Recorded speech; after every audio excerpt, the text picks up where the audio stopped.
Access the folder and create a new document. Choose which type of document to create from those listed. Enter name and title. Edit the document with the formatting tools. Save and close the text document. Reopen the document by clicking on Edit to modify it again.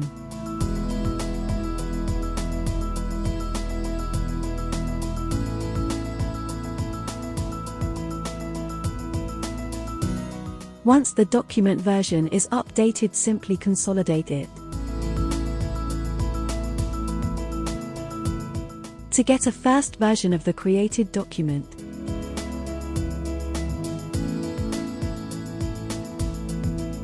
view the document in read-only mode or edit the version again. Restore the document by cancelling any changes made.